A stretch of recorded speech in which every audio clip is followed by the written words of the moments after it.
The Secret Garden.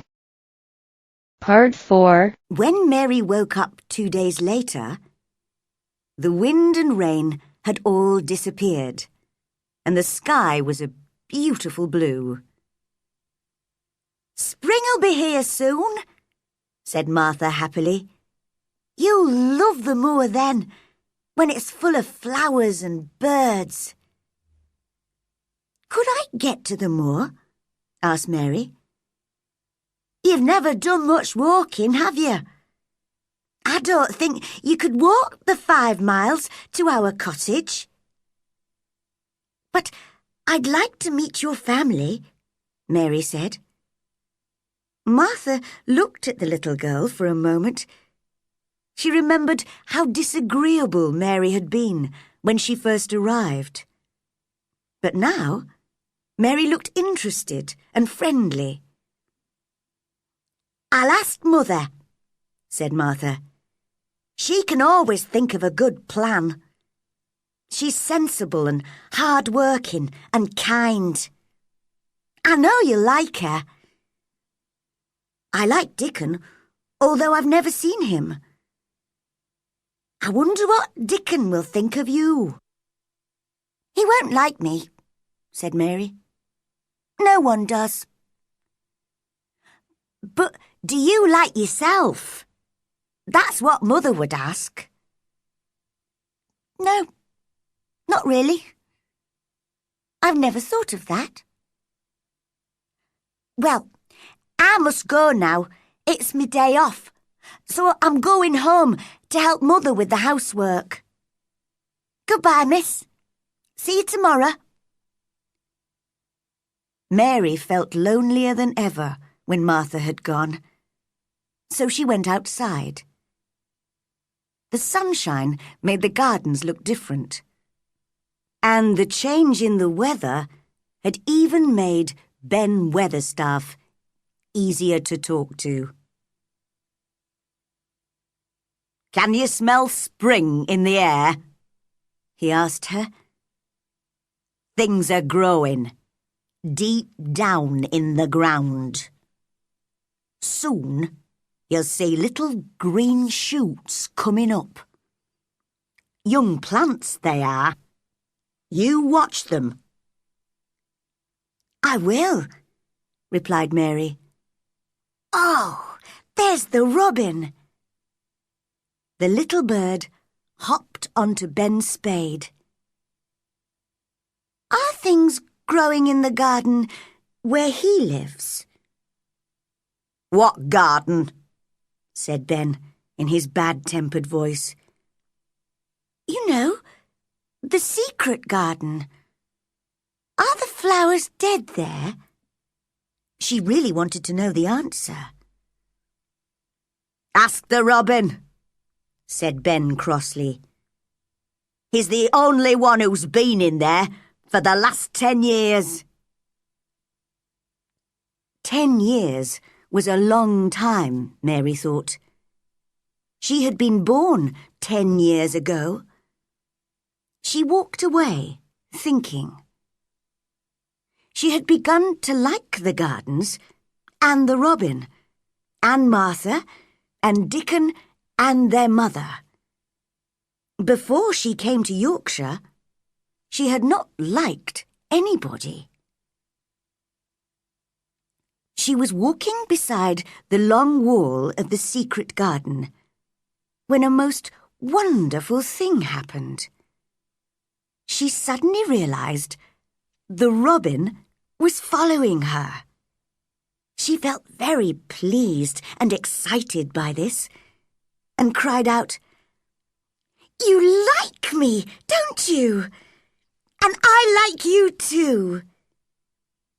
As he hopped along beside her, she hopped and sang too, to show him that she was his friend. Just then, he stopped at a place where a dog had dug a hole in the ground. As Mary looked at the hole, she noticed something almost buried there. She put her hand in and pulled it out. It was an old key. Perhaps it's been buried for 10 years, she whispered to herself. Perhaps it's the key to the secret garden. She looked at it for a long time. How lovely it would be to find the garden and see what had happened to it in the last 10 years. She could play in it all by herself, and nobody would know she was there. She put the key safely in her pocket. The next morning, Martha was back at Misselthwaite Manor and told Mary all about her day with her family. I really enjoyed myself. I helped Mother with the whole week's washing and baking. And I told the children about you. They wanted to know about your servants and the ship that brought you to England and everything. I can tell you some more for next time, offered Mary. They'd like to hear about riding on elephants and camels, wouldn't they? Oh, that would be kind of you, miss. And Luke, Mother has sent you a present. A present? Repeated Mary. How could a family of 14 hungry people give anyone a present? Mother bought it from a man who came to the door to sell things. She told me, Martha, you brought me your pay like a good girl, and we need it all. But I'm going to buy something for that lonely child at the manor. And she bought one, and here it is. It was a skipping rope. Mary stared at it. What is it? She asked. Don't they have skipping ropes in India? Well, this is how you use it. Just watch me. Martha took the rope and ran into the middle of the room. She counted up to 100 as she skipped. That looks lovely, said Mary. Your mother is very kind. Do you think I could ever skip like that? Just try, said Martha. Mother says it'll make you strong and healthy. Skip outside in the fresh air. Mary put her coat on and took the skipping rope. As she was opening the door, she thought of something and turned round. Martha, it was your money, really. Thank you. She never thanked people usually, and she did not know how to do it. So she held out her hand, because she knew that adults did that. Martha shook her hand and laughed. You're a strange child, she said, like an old woman. Now, run away and play.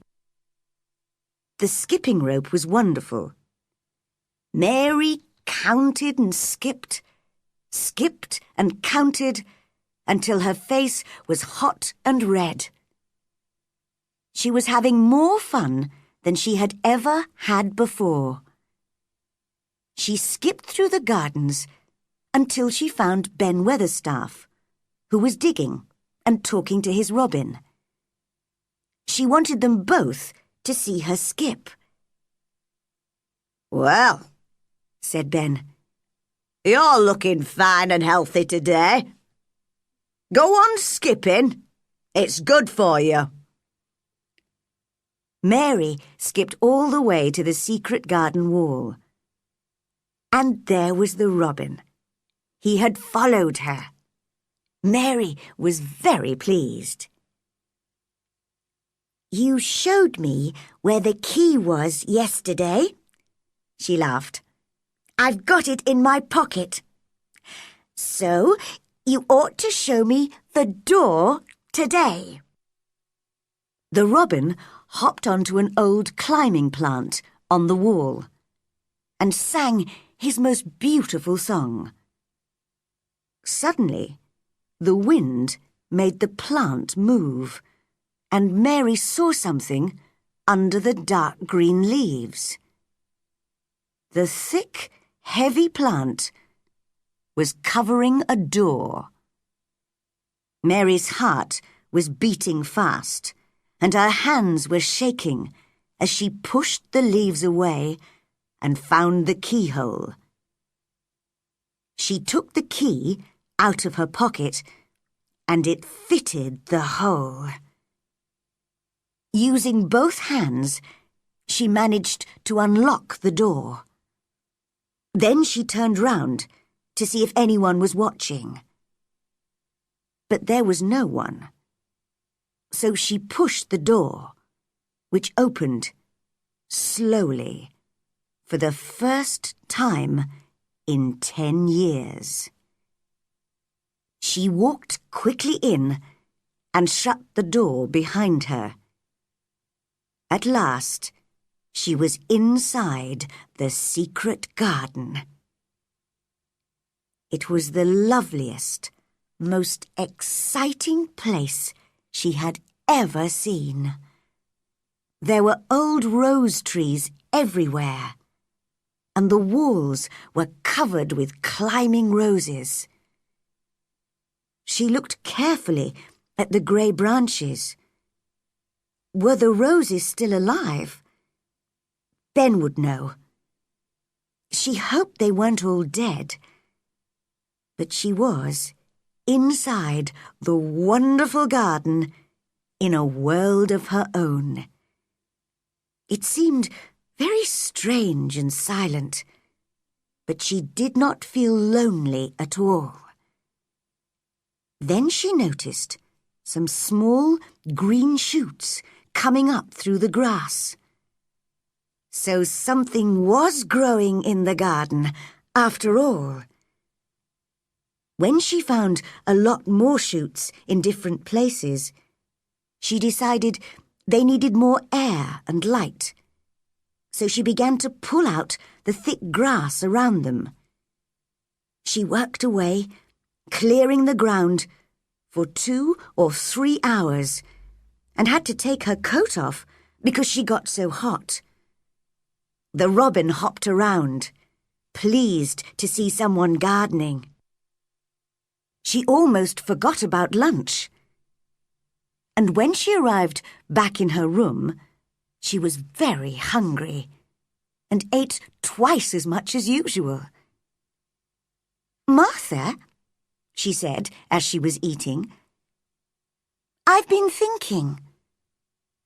This is a big, lonely house, and there isn't much for me to do.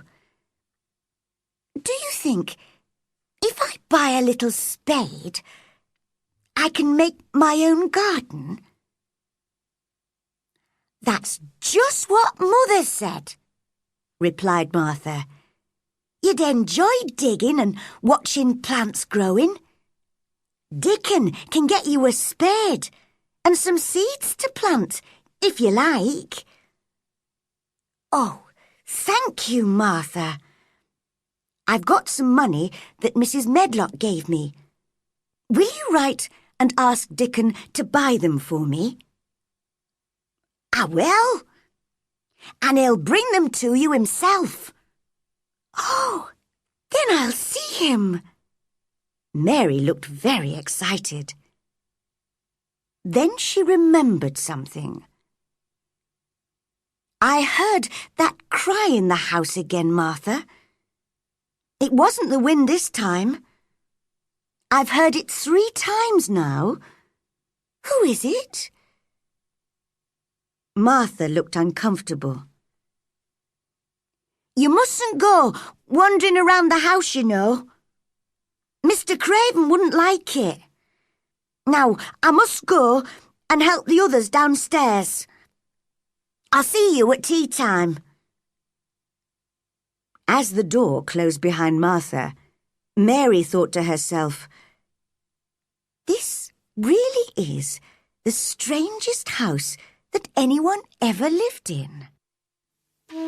To be continued.